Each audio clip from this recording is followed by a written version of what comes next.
Un grand maître japonais arrive en France avec son kendo. Il rencontre une canne française. Mauvaise soirée pour le bambou. Salut les jolis cœurs, bienvenue dans les nouvelles de l'âge de fer.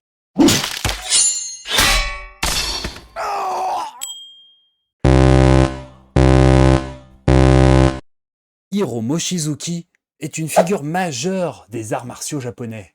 Karaté, aïkido, kendo, une famille où l'on ne rangeait pas exactement les sabres au rayon décoration.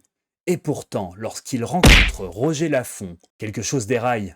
Dans leurs échanges au bâton, Mochizuki reconnaîtra que son kendo fut souvent mis en défaut par la canne française. Une canne vive, souple, précise, avec ses fentes, qui viennent toucher avant même que la théorie ait fini de mettre ses chaussures. Voilà une petite scène délicieuse. Le Japon arrive avec ses grandes écoles, la France répond, avec un homme élégant, une canne légère et quelques siècles d'escrime cachés dans le poignet. Roger Lafont avait reçu la boxe française, l'escrime et la canne. Formé au bataillon de Joinville, il devint maître d'armes. Puis la guerre arriva. Il fut prisonnier. Derrière les barbelés, il ne laissa pas les corps et les esprits rouillés. Il organisa l'activité physique, fit aménager un véritable terrain et entraîna ses camarades de captivité. Une manière assez française de répondre à l'enfermement. Puisqu'on nous met derrière une clôture, autant continuer à travailler la fente. Après la guerre, Lafont poursuivit son œuvre, la savate, la canne, le bâton, le parapluie, la culture physique et le panache. Parce qu'en France, même la défense personnelle peut garder une certaine tenue. Roger Lafont est mort en 2011. Mais son héritage n'est pas mort avec lui.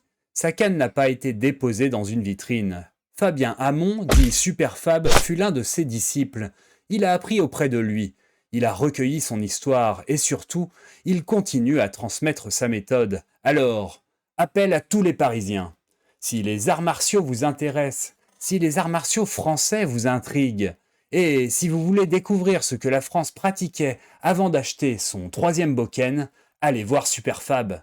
Il transmet la méthode Lafont avec sa canne, sa savate, ses bâtons et son panache.